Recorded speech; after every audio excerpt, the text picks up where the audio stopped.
Jangan YouTube, jadi tutup. Maison guys, lagi mau diapain dek? Ditutupin. Lagi di mana kamu? Ya, lihat, lihat. Tutupin. Nggak lihat apa-apa. Iya, udah sana ada orang. Nggak ada lihat apa-apa. Iya. Lihat. Wah, nusali mau wak. Walaker. Malu.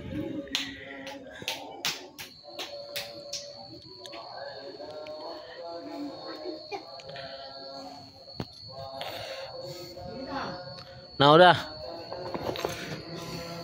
Oh.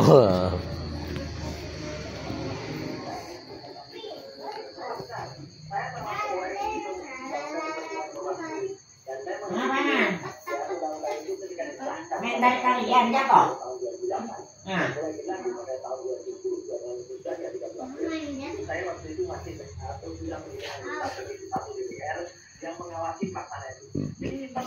Selesai baru dari jadi saya Di mana guys? Ngurut. Wah, lah ngurut.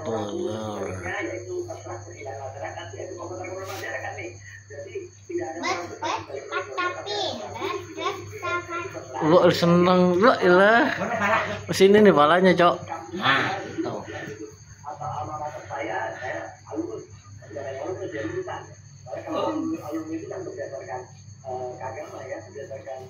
Pencet ya, Pak.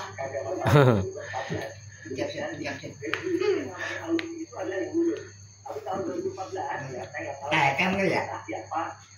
Mas nari lu ya? Iya. Nari apa? Tempat kopi. Iya, iya.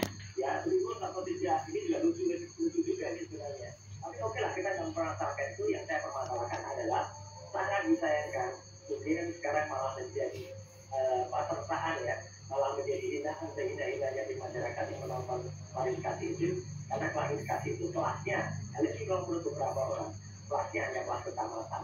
Saya yang menanyakan, siapa sih konsultan komunikasi yang UGM gitu ya? Kalau mau, kemudian sudah ikut diundang Metro TV, tampil nih, kalau hari ini, misalnya itu, diundang TV lain, tampil gitu. Ya, ingus ya. Ingus, no, tisu mah.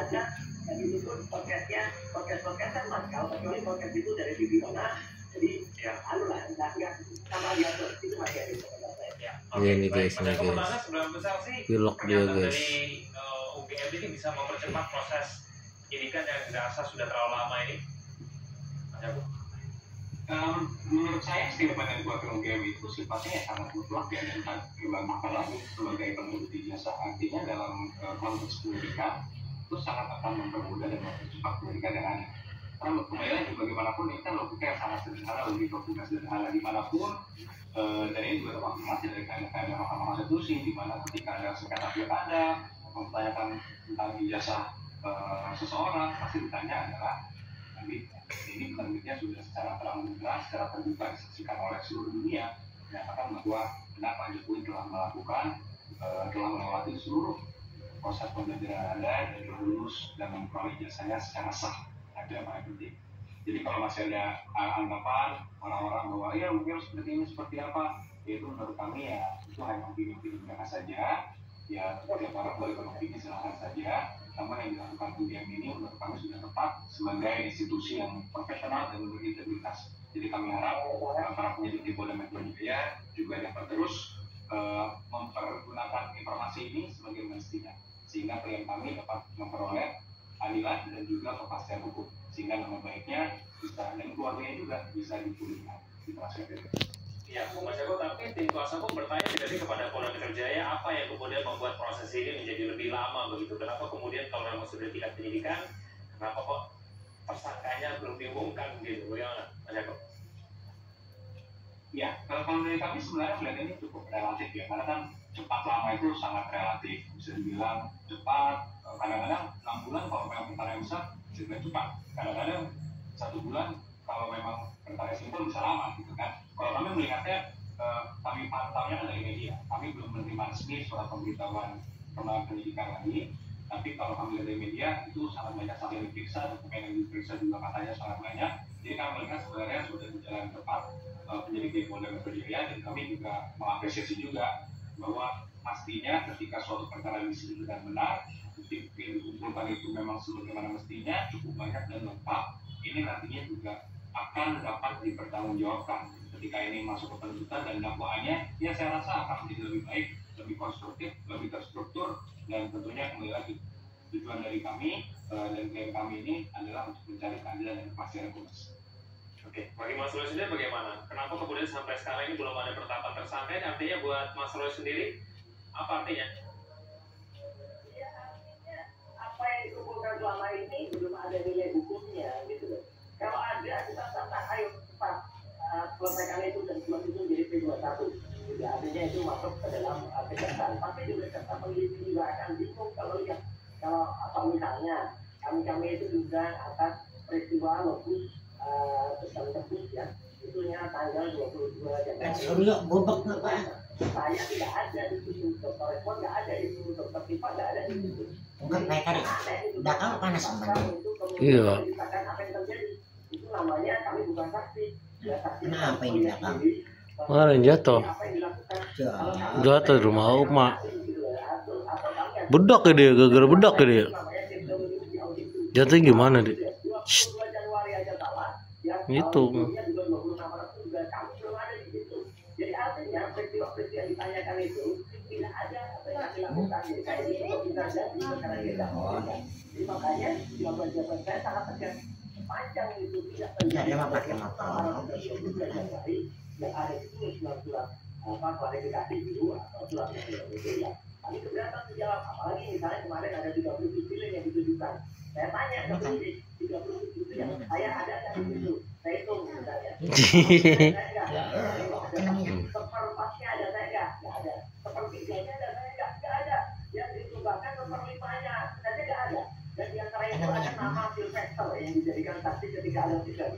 Saya minta itu diturunkan karena Sylvester itu terpidana, tidak layak menjadi saksi. Apalagi dia juga harusnya dia masuk penjara, sehingga kalau dia masuk penjara nggak ada peristiwa itu, dia nggak ada di salah satu stadion itu, nggak ada di situ, karena dia harusnya masuk penjara. Nah kalau dia ada di situ, berarti kan itu ada pelanggaran hukum, catat dia sebagai saksi. Dan yang penting lagi mas, kalau kita kembali ke statement dari Obat Laku Jason tadi, berarti kan pada ketiga ini 41 itu ada.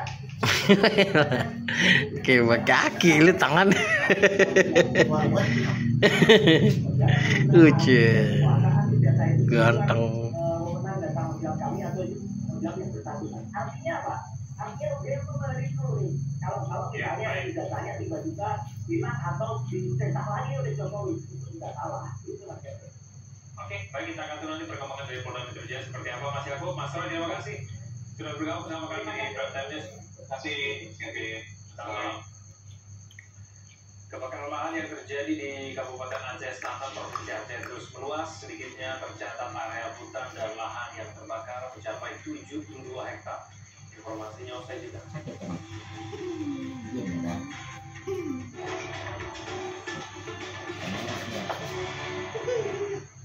Dipersembahkan oleh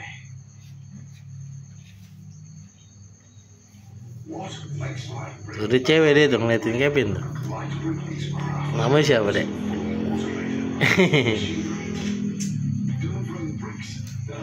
Banting deh kamu mah. Kuyos. Itu guru dia sekolah. Iya.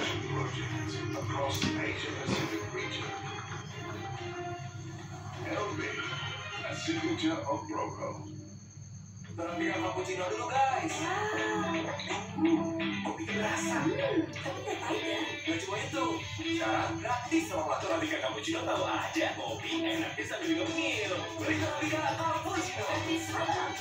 Hanya di Saffron Apartemen, terletak di CBD Sentul City. Apartemen yang setara dengan hotel bintang 5. Ada tips nggak sih Pak untuk kita bisa beli apartemen itu? Carilah apartemen yang punya fasilitasnya langsung mall, karena orang Indonesia jalan-jalannya itu ke mall. Kita jual 800 juta, luasnya itu 34,5 meter. Sentul City Saffron Apartment, Sabtu jam 8 pagi lewat 55 menit.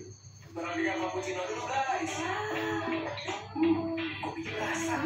Nggak cuma itu, sekarang gratis selama waktu Arabica Cappuccino tahu aja. Kopi enaknya sambil ngemil. Beli Arabica Cappuccino.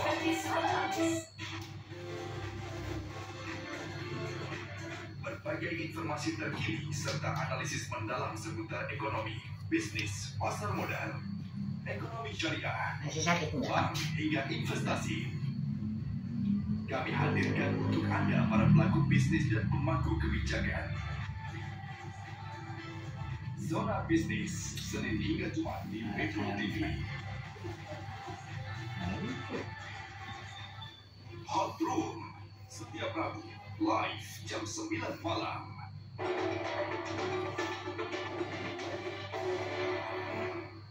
Dipersembahkan oleh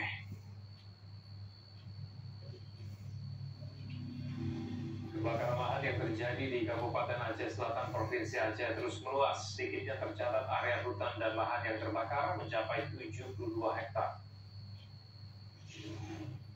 Tentang kayak. Jadi sebentar. Nggak tidur. Coba lihat dulu. Tentang apa? Ini ya, karena nih. Membuat petugas gabungan yang terdiri dari TNI, Polri, BPBD, SAR, relawan dan masyarakat mengalami kesulitan untuk melakukan pemadaman api. Berdasarkan data dari Badan Penanggulangan Bencana Daerah BPBD Aceh Selatan, kebakaran terjadi di tiga desa dalam kecamatan Selatan, yaitu Desa Ujungpati, Padang, Kelurahan, dan Ujung Padang. Warga mengaku khawatir jika tidak secepatnya dilakukan pemadaman, tidak menutup kemungkinan api akan merambat ke area permukiman warga serta kawasan Taman Nasional Gunung Buser. Tuh, anjing genjil di perut tuh. Empuk yang belum banyak ya, tadi ya tuh. Viral sekelompok remaja bermotor di Kabupaten Ngawi, Jawa Timur membuat resah warga. Mereka menembakkan petasan ke arah puluhan orang yang tengah berkumpul di sekitar pedestrian Kartonyono. Inilah rekaman video yang beredar luas di masyarakat Ngawi. Terlihat sekelompok remaja mengendarai sepeda motor. Secara sengaja mereka menembakkan petasan ke arah warga. Aksi berlangsung di malam hari di sepanjang Jalan Jos Sudarso hingga Jalan Tamrin. Warga menilai tindakan ini tidak hanya mengganggu ketertiban, namun juga mengancam keselamatan. Mereka mendesak polisi segera mengamankan para pelaku agar ada efek jerah dan tidak terulang kembali. Bismillah. Atas Polres Ngawi, AKP Yuliana Paktika menegaskan akan melakukan penyelidikan. Meski belum ada laporan resmi, pihaknya akan melacak nomor kendaraan para pelaku dan memeriksa rekaman kamera pengawas di sekitar lokasi.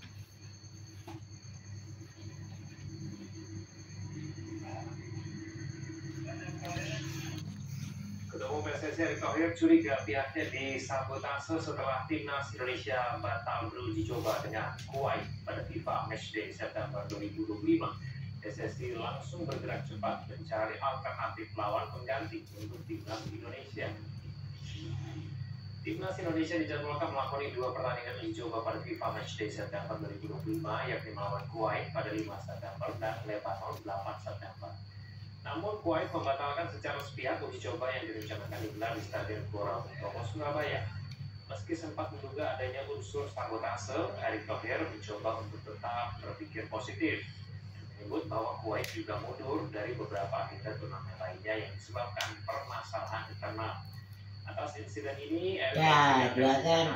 Tuh, melaporkan udah kepanas. langsung bergerak cepat mencari alternatif lawan pengganti dan meminta para pendukung timnas untuk bersabar. Bibit.